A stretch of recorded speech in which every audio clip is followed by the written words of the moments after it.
স্বাগত খেলা যোগে আপনাদের সাথে আছি খালিদ জামিল। নতুন ইতিহাস গড়তে চান ফিল সিমন্স। দেশের মাটিতে পাকিস্তানের বিপক্ষে টেস্ট জয়ের স্বাদ নিতে চান টাইগার হেড কোচ। লম্বা সময় পর লাল বলে খেলতে নামছে টাইগাররা। তবে সিমন্সের দুশ্চিন্তা নেই, কারণ সবকিছুই চলছে পরিকল্পনা মতো। শুক্রবার ঢাকা টেস্ট শুরুর আগে জানিয়ে দিলেন শান্তর এই দলে আত্মবিশ্বাসের কোনো কমতি নেই। নাইয়ান মিন জসিমের রিপোর্ট। অপেক্ষা, দু চোখের পলক যেন পড়ছে না। দেয়ালের বাধা টপকে অপলক দৃষ্টিতে তাকিয়ে আছে ওরা। ক্রিকেট স্টারদের না, এদিন ক্যামেরার লেন্সটাও তার অপেক্ষায়। সকাল থেকেই খবর, বাংলাদেশ ফুটবলের পোস্টার বয় হামজা চৌধুরী আসছেন ক্রিকেট পাড়ায়।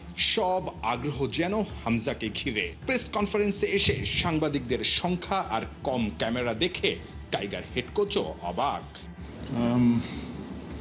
I first of all noticed that it's a small group today, so Phil Simmons তখনও জানতেন না মিরপুরে আসছেন হামজা।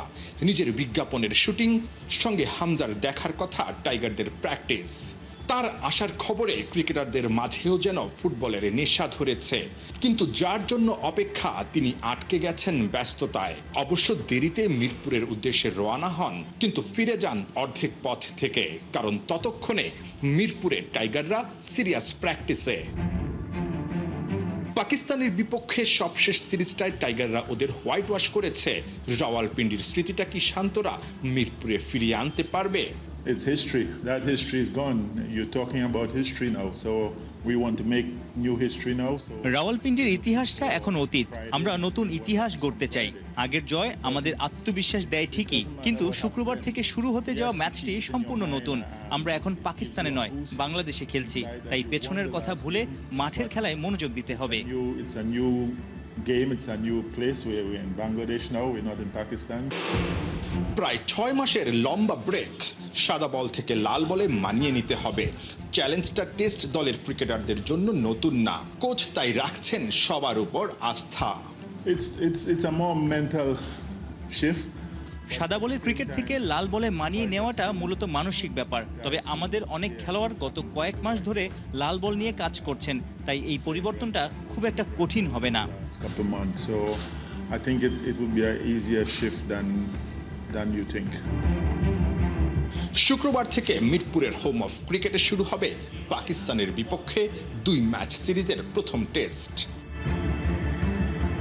নাহিয়ান বিন জসিম, 71। কিংবদন্তি সব ফাস্ট বোল করেছে পাকিস্তান। ওয়াকার, ওয়াসিম, শোয়েব আক্তারদের উত্তরসূরিদের একজন শাহিন আফ্রিদি। 22 গজে নাহিদ রানার ঝড় মুগ্ধ করেছে তাকেও। দেখছেন তার সম্ভাবনা। তবে এমন অস্ত্র বুঝে শুনে ব্যবহার করার কথা জানালেন বাংলাদেশের হেড কোচ ফিল সিমন্স। চাপ নয়, বাংলার মাটি থেকে ট্রফি নিয়ে যাওয়ার লক্ষ্য আফ্রিদিদের। সাইফুল রূপকের রিপোর্ট। বাবর আজম, নাহিদ রানা, বন্ধু যখন শত্রু, এই তো সেদিন পিএসএল এর ফাইনালে নাহিদের বিধ্বংসী স্পেল, বাংলাদেশি স্পিড স্টারকে নিয়ে আনন্দে মেতেছেন পেশোয়ার জালমির কাপ্তান। সপ্তাহ না পেরোতেই এখন সেই বাবরই হয়তো নাহিদের ভয়ে কাঁপছে। উইকেটে সবুজ ঘাস স্পষ্ট, শেরি বাংলার পিচ দেখে ব্যাটারদের চোখ কপালে আর পেসারদের জিভে জল চলে আসার কথা। কন্ডিশন আর ফর্ম বিচার করলে বলাই যায় বাংলাদেশ পাকিস্তান টেস্ট সিরিজে x factor Chapai Nawabganj express. সফররত দলের তারকা পেসার শাহিন শাহ আফ্রিদিরও নাহিদকে নিয়ে কৌতূহলের শেষ নাই। আমি শন টেইটের সঙ্গে কথা বলেছিলাম। আমার মনে হয়েছে নাহিদ বাংলাদেশের জন্য দারুণ সম্ভাবনাময়। আশা করব তারা তাকে সুন্দরভাবে ব্যবহার করবে। সাম্প্রতিক সময়ে নাহিদ অনেক সাফল্য পেয়েছে। আশা করব আমাদের সঙ্গে সে ভালো খেলবে না। টেস্ট কি ওডিআই, সাম্প্রতিক সময়ে বাংলাদেশের জয়গুলোতে বড় অবদান রাখছেন নাহিদ রানা। পাকিস্তান ও নিউজিল্যান্ডের বিপক্ষে ওডিআইতে হয়েছেন সিরিজ সেরা। মাঝে লাহোরে গিয়ে পিএসএল ফাইনাল খেলেও বাজিমাত। দেশে ফিরেই মিরপুর টেস্ট রাঙাতে প্রস্তুত হচ্ছেন। প্রশ্ন এসেই যায়, 23 বছর বয়সী নাহিদকে কতটা চোখে চোখে রাখছে টিম ম্যানেজমেন্ট? টানা খেলা আর এদিক ওদিক ছোটাছুটি তার জন্য চাপ হয়ে যাচ্ছে না তো? নাহিদ সম্পর্কে সেরা বিষয় হলো সে তার সম্পর্কে খুব ভালো বোঝে এবং উন্নতির জায়গাটাও জানে। অবশ্যই তাকে বুঝে শুনে ব্যবহার করতে হবে। পুরো ফিট না থাকলে তাকে টেস্ট ম্যাচ খেলানো ঠিক হবে না। আমাদের পেস আক্রমণ বেশ ভালো, গতি তোলার ক্ষেত্রে নাহিদই নেতৃত্ব দিচ্ছে। have to try and make sure that we don't overwork him. গামিনীর বিদায় টনি হেমিং আসার পর বদলে গেছে মিরপুরের পিচ। লো স্পিন ট্র্যাক থেকে এখন স্পোর্টিং উইকেট। পিচ যেমনই হোক, বাংলাদেশে কখনো টেস্ট না হারা টিম পাকিস্তান লাল বলে বড় স্বপ্নই দেখছে। Any team I think is on condition is always tough. নিজ কন্ডিশনের সব দলই কঠিন প্রতিপক্ষ, কিন্তু আমরা ভালো প্রস্তুতি নিয়ে এসেছি। শুধু এই 2 টেস্টেই ভালো খেলতে চাই না, আমাদের লক্ষ্য আইসিসি টেস্ট চ্যাম্পিয়নশিপের ফাইনালে খেলা। Our goal to achieve that one, how to qualify for final and how play final. মিরপুরে বাংলাদেশ পাকিস্তান সবশেষ টেস্ট হয়েছিল 2021-এ। সেবার টাইগারদের ইনিংস ব্যবধানে হারিয়েছিল আফ্রিদিরা। সাইফুল রূপক, 71। যে অরিজিন ফুটবলারের খেলার কথা ছিল 5 জুনের সান মারিনো ম্যাচে, যাকে লাল সবুজের জার্সিতে দেখতে দীর্ঘ দিন অপেক্ষা করেছিল ফ্যানরা, সেই নিলয় ফন ডার প্লয়েগ হয়তো আর কখনোই আসবেন না বাংলাদেশে খেলতে। বাফুফের সহসভাপতি ফাহাদ করিম খেলাযোগকে জানিয়েছেন, নিলয়ের শর্ত ছিল বাংলাদেশের পাসপোর্টের জন্য নেদারল্যান্ডসের নাগরিকত্ব তিনি ছাড়বেন না। বিস্তারিত শেখ আশিকের রিপোর্টে। তিনি একটা ভিডিও দিয়েছিলেন সোশ্যাল মিডিয়াতে, এবং যে ভিডিওর জন্য দর্শকরা ওয়েট করেছিল এবং সবাই ধরে নিয়েছিল ন্যাশনাল টিমের কোনো একজন ফুটবলার আসবে। আসলে শেষ পর্যন্ত সেটা এখনো হয়নি এবং কিছু জটিলতা তৈরি হয়েছে। বাট আনফরচুনেটলি আজকেও আমি আপনাদের শনাক্ত বলতে পারছি না। 17 এপ্রিল 2026 ফুটবল ফ্যানদের চমকে দিয়ে ফাহাদ করিম ঘোষণা দেন ট্রেভর ইসলাম আসছেন বাংলাদেশের হয়ে খেলতে। একই দিনে মিস্টার ভাইস প্রেসিডেন্ট বলেছিলেন সবকিছু প্রায় ঠিকঠাক, 2-3 দিনের মধ্যেই ঘোষণা হতে চলেছে আরো একজন অরিজিন ফুটবলারের নাম, যিনি সরাসরি খেলবেন ন্যাশনাল টিমে। ওই ফুটবলারের ডকুমেন্টেশনের কাজ নিয়ে ফাহাদ করিম বেশ ছোটাছুটি করেছেন। সবকিছু যখন প্রায় ফাইনাল, তখনই দ্বৈত নাগরিকত্বের ইস্যুতে নিজ থেকেই বেঁকে বসেন ফুটবলার। বাংলাদেশের সিটিজেনশিপ পেতে গিয়ে ইউরোপের একটা প্রথম সারির দেশের নাগরিকত্ব কেই বা হারাতে চাইবে, কিন্তু এখন পর্যন্ত সেই ফুটবলারের নাম কোথাও প্রকাশ করেননি ফাহাদ করিম। খেলাযোগের মাইক্রোফোনে প্রথমবার ফাঁস করলেন নামটা। ফুটবলারটাকে যদি একটু বলতেন। হ্যাঁ শিওর, আমি বলতে পারি। বেসিক্যালি এটা নিলয়, আপনার নেদারল্যান্ডসের। So he was very serious, খুবই ভালো আমি মনে হয়েছে ওনাকে, এবং আমরা তো ওনার মানে বেসিক ডকুমেন্টেশন রেডি করে ফেলেছি। বাট আনফর্চুনেটলি এটা হয়তো উনি আগে খেয়াল করেন নাই। সো নেদারল্যান্ডসে একটা ল আছে যে আপনি যদি সেকেন্ড পাসপোর্ট নেন তাহলে অটোমেটিক্যালি আপনার ফার্স্ট পাসপোর্ট, যে ডাচ পাসপোর্টটা থাকে না। However there are special circumstances as well. So Niloy আমাকে যেটা বলেছে রেসপেক্টফুলি, যে ওর লয়ারদের সাথে চেক করবে, বিকজ যদি ওকে ওর ডাচ পাসপোর্ট ডিনাউন্স করতে হয়, that will B a very difficult decision for him. In that case উনি এটাতে প্রসিড করবে না এই মুহূর্তে। নিলয় ফন ডার প্লয়েগের মতো একজন ফুটবলারকে কোনোভাবেই হাতছাড়া করতে চায় না বাফুফে। সরকারের পক্ষ থেকেও যদি কোনো সহযোগিতা দরকার হয়, সেটাও করতে পুরোপুরি প্রস্তুত ফেডারেশন। আমি আমার তরফ থেকে ওনাকে বলেছি যে দেখেন, আপনি আপনার লয়ারদের সাথে যোগাযোগ করেন। আপনি যদি মনে করেন যে অ্যাজ এ ফেডারেশন আমরা আপনাকে এই ব্যাপারে কোনো সাহায্য করতে পারি, we are ready to talk to your Dutch embassy here in Bangladesh, or আমাদের বাংলাদেশ এম্বাসি ইন নেদারল্যান্ডসকে আমরা মোবিলাইজ করতে রাজি আছি। নিলয় যে এই যে আপনাকে যে মেসেজটা দিল এবং নামটা ঘোষণা করবেন এর আগেই সেটা হয়েছে, এরপরে কি নিলয়ের সাথে আপনার কোনো কথা হয়েছে কিনা? হ্যাঁ, আমি রেগুলার যোগাযোগ করি ওনার সাথে। আমি জানতে চাই যে ওনার ডেভেলপমেন্ট আছে নাকি, এবং বারে আমি ওনাকে বলি যে আমি কিন্তু রেডি আপনার জন্য, আপনার হয়ে বাংলাদেশের ডাচ এম্বাসি কিংবা বাংলাদেশ এম্বাসি নেদারল্যান্ডসে কথা বলার জন্য। নেদারল্যান্ডসের ফুটবল ইকোসিস্টেমে বেড়ে ওঠা নিলয় ফন ডার প্লয়েগ অসাধারণ একজন মিডফিল্ডার। তাকে নিয়ে চেষ্টা করেই যাচ্ছে বাফুফে। তবে শেষ পর্যন্ত যদি নিয়মের মার প্যাচে নিলয়ের ডিলটা আটকে যায়, তাতে ফ্যান কিংবা ফেডারেশন কারো ভাগ্যেই হতাশা ছাড়া আর কিছুই থাকবে না। শেখ আশিক, 71, ঢাকা। আমরা বিশ্বকাপ খেলবো কারণ এখানে আমরা নিজের যোগ্যতায় এসেছি। আমরা বিশ্বকাপে খেলবো কারণ আয়োজক ফিফা, যুক্তরাষ্ট্র কিংবা ডোনাল্ড ট্রাম্প নয়। কথাগুলো ইরানের ফুটবল ফেডারেশনের প্রেসিডেন্ট মেহেদি তাজ বলেছিলেন কদিন আগেই। জুরিখে ফিফা প্রেসিডেন্টের সাথে বৈঠক করেই ছিল তার এমন বক্তব্য। যখন ক্ষমতাধর মানুষ ডোনাল্ড ট্রাম্প ইরানকে পৃথিবীর বুক থেকে নিশ্চিহ্ন করে দেবেন বলছেন, তখন সবার সামনে সেই যুক্তরাষ্ট্রে গিয়ে ফিফা বিশ্বকাপে ইরানের প্রতিনিধিত্ব করার কথা বললেন তিনি। তবে সময়ের সাথে সাথে পরিস্থিতি বদলেছে। ট্রাম্পের শুরু হয়েছে কিছুটা নরম। হরমুজ প্রণালীতে মিলিটারি অপারেশনের আপাতত ইস্তফা দিয়ে তারা বসেছেন আলোচনার টেবিলে। তবে তাজের মুখ থেমে নেই, তার শর্ত বাড়ছে একটু একটু করে। এবারে তিনি বলছেন ইরান বিশ্বকাপে খেলতে যাবে, তবে আয়োজকদের একটা নিশ্চয়তা দিতে হবে। তাদের সামরিক বাহিনীর সবচেয়ে গুরুত্বপূর্ণ অংশ আইআরজিসিকে কোনোভাবেই অপমান করা যাবে না, এবং এই নিশ্চয়তা তিনি আমেরিকানদের কাছ থেকেই চেয়েছেন। সাদা চোখে ফিফার সাথে ভালো সম্পর্ক ধরে রাখার চেষ্টা শুরু থেকেই দেখা গেছে ইরানের মধ্যে, তবে কোনোভাবেই সেটা আত্মসম্মান বিসর্জন দিয়ে নয়। কদিন আগে বিশ্বকাপ পূর্ব গেট টুগেদারের অংশ হতে ইরান ফুটবল ফেডারেশনের একটা টিম গিয়েছিল কানাডায়। তাজ নিজেও ছিলেন সেই বহরের অংশ। গণমাধ্যমের খবর তাদের অপমান করা হয়েছে এবং শেষ পর্যন্ত তারা কানাডা ইমিগ্রেশন পার না হয়ে ফিরতি প্রথম বিমান ধরেই তুরস্কে ফিরে যান।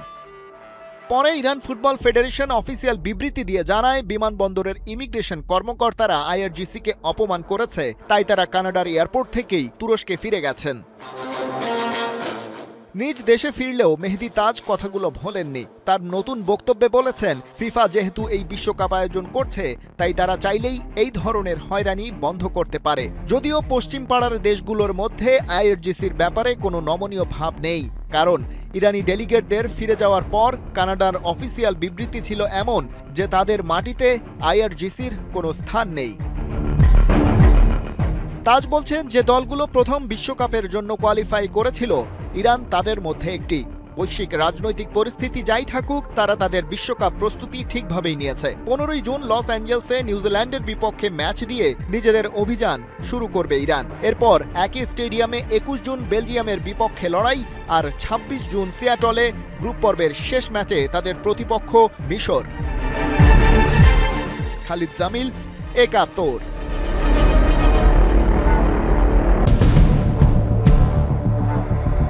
শেষ মিনিট, একটা ভুল পাস, বলটা পৌঁছে যায় প্রতিপক্ষের পায়ে, শট, গোল, স্তব্ধ ফ্রান্স। বুলগেরিয়ার সেই আঘাতে ভেঙে যায় স্বপ্ন। 1994 বিশ্বকাপে আর যাওয়া হলো না। এর আগেও একই ব্যর্থতা 1990 ফিফা ওয়ার্ল্ড কাপ, সেখানেও জায়গা হয়নি। টানা 2 বিশ্বকাপ, শূন্য উপস্থিতি। একটা বড় ফুটবল দেশ কিন্তু মঞ্চে নেই। প্রশ্ন তখন একটাই, ফ্রান্স কি শেষ? 1994 বিশ্বকাপের ম্যাচে হারটা কেবল একটা ম্যাচে হার ছিল না, এটা ছিল একটা ভাঙা সিস্টেমের ফল। মিশেল প্লাতিনি এর যুগ শেষ হয়ে গেছে, কিন্তু তার পরের প্রজন্ম সেভাবে তৈরি হয়নি। দেশ জুড়ে প্রতিভা ছিল, কিন্তু তাদের গড়ে তোলার কোনো সঠিক রাস্তা ছিল না। একাডেমি ছড়ানো ছিটানো, পরিকল্পনা দুর্বল, কোচ বদল হচ্ছিল বারবার। ফ্রান্সের কোনো ফুটবল পরিচয় ছিল না। সবচেয়ে বড় কথা, তারকা তৈরির ধারাবাহিকতা ভেঙে গিয়েছিল। এই ব্যর্থতা ফরাসিদের একটাই শিক্ষা দেয়, প্রতিভা থাকলেই হয় না, সিস্টেম লাগে। তাই শুরু হয় নীরব বিপ্লব, তৈরি হয় ক্লেয়ার ফন্টেইন। এটা শুধু একটা একাডেমি না, এটা ফ্রান্সের ফুটবলের নতুন জন্মস্থান। শিশু বয়স থেকে খেলোয়াড়দের শেখানো হয় technique, discipline, team mentality. Coach এমেজাকে একটা সাহসী সিদ্ধান্ত নেন, স্টার খোঁজা নয়, স্টার তৈরি করাতে ফোকাসড। এই ফিলোসফিতে তৈরি হয় ব্যালেন্স টিম, ডিফেন্স শক্ত, মিডফিল্ড বুদ্ধিমান, আর সামনে একজন শিল্পী, জিনেদিন জিদান।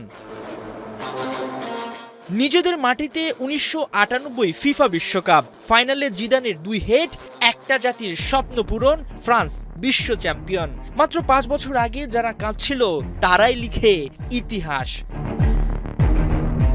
চ্যাম্পিয়ন হয়ে ফ্রান্স ততদিনে বুঝে গেছে এটা কোনো অলৌকিক ঘটনা না, এটা একটা সিস্টেমের ফল, যে সিস্টেমকে দিনকে দিন আরো ধারালো করেছে তারা। ফলাফল একটার পর একটা প্রজন্ম, Thierry Henry, Kylian Mbappe. France এখন তারকা খোঁজে না, তারা তারকা তৈরি করে। আধুনিক ফ্রান্সের কোচ দিদিয়ে দেশম সেই ধারাবাহিকতা ধরে রেখেছেন। 2018 ফিফা ওয়ার্ল্ড কাপ ছিনিয়ে নিয়েছেন, 2022 দলকে রানার্স আপ করেছেন। তাতে একটা ব্যাপার স্পষ্ট, তাদের স্কোয়াড কতটা বিশ্বমানের, কতটা গোছালো। 2018, 22, এবার 2026 বিশ্বের জায়ান্টগুলোর কাছে বড় থ্রেট ফ্রান্স। আধুনিক ফুটবল, দুর্দান্ত সব ট্যালেন্ট, ফরাসিদের ভিত পাহাড়ের মতোই। চ্যাম্পিয়ন হবার রেসে বড় নাম কিলিয়ান এমবাপের ফ্রান্সকে তাই হেলাফেলা করার কোনো সুযোগ নাই, কেননা তারা গড়ে উঠেছে হারের শোককে শক্তিতে রূপ দিয়ে। যে হারের বেদনা 1990, 1994 ছিল, তারপরেই কামব্যাক, চ্যাম্পিয়ন। 2018-তে চ্যাম্পিয়ন, 22-এ ফাইনালে হার। এ ফ্রান্স যে আসছে বিপদ সংকেত নিয়ে, তাকে নতুন করে বলার প্রয়োজন আছে কি? হাসান সজীব, 71।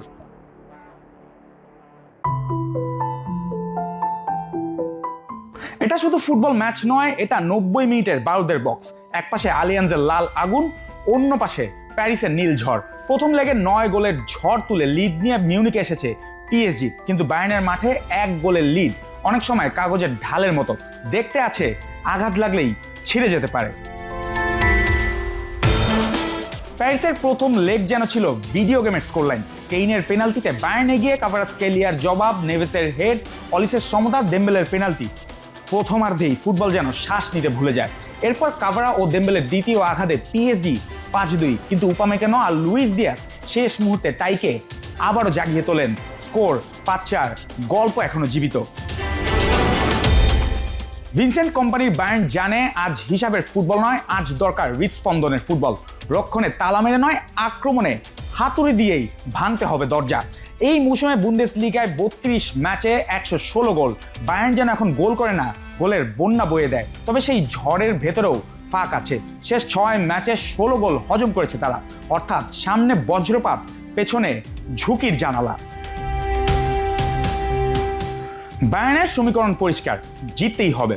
1-0 হলেও চলবে, 3-2 হলেও চলবে, এমনকি আরেকটি 5-4 হলেও আপত্তি নেই। জশুয়া কিমিখ তো তাই পরিষ্কার বলেই দিয়েছেন 3 দিনে তার দল নিজের চরিত্র বদলাবে না। আলিয়েন্সে তাই অপেক্ষা করছে আরও এক ঝড়ে। ম্যানুয়াল নয়ের গোলবারে রক্ষণে স্তানিসিচ, উপামেকানো ও ডেভিস, মাঝমাঠে কিমিখ, পাভলোভিচের ভারসাম্য, আর সামনে অলিসে, মুসিয়ালা, দিয়াস, আর কেন্দ্রে হ্যারি কেইন। বায়ার্নের আক্রমণ ভাগ যে কোনো মুহূর্তে ম্যাচের রং বদলে দিতে পারে। তবে পিএসজিকে সফরকারী হিসাবে হালকাভাবে দেখলেন তো ভুল করলেন। লুইস এনরিকের দল জানে মিউনিকে শুধু লিড বাঁচাতে গেলে লিডই ডুবে যাবে, তাই তাদের পরিকল্পনাও আক্রমণ। ডেম্বেলের বিস্ফোরণ, দিজিরে দুয়ের সৃজন আর কাভারাৎসকেলিয়ার ধার, এই ত্রয়ী প্রথম লেগে বায়ার্নের রক্ষণকে বারবার ছিঁড়েছে। আজও লক্ষ্য তাই একটাই, জয় ছিনিয়ে নেয়া। তবে পিএসজির ডান দিকে কিছুটা অরক্ষিত। আশরাফ হাকিমির হ্যামস্ট্রিং চোট বড় ধাক্কা। এই দিকেই হয়তো দিয়াজ আর ডেভিস বারবার আগুন ধরানোর চেষ্টা করবেন। ইতিহাসও এই ম্যাচটাকে আরো সিনেম্যাটিক বানাচ্ছে। 17 দেখায় 2 দলের কোনো ড্র নেই, বায়ার্নের 9 জয়, পিএসজির 8। মানে এই লড়াই শুধু চ্যাম্পিয়ন চেনে, যেখানে রানার্স আপের জায়গা নেই। 2020 সালে পিএসজিকে হারিয়ে ইউরোপ জিতেছিল বায়ার্ন, আর গত মৌসুমেই মিউনিকেই চ্যাম্পিয়ন হয়েছিল পিএসজি। একই শহর, 2 স্মৃতি, এক রাত। বায়ার্নের লাল ঝড় প্যারিসের লিড উড়িয়ে দিবে, নাকি দেম্বেলে, কাভারাৎসকেলিয়ারা আবারও ইউরোপকে মনে করিয়ে দিবে চ্যাম্পিয়নরা শুধু শিরোপা ধরে রাখে না, রাতও দখল করে। আলিয়ান্স আরেনায় রাত গভীর হলেই মিলবে সেই উত্তর। জুবায়ের নূর, 71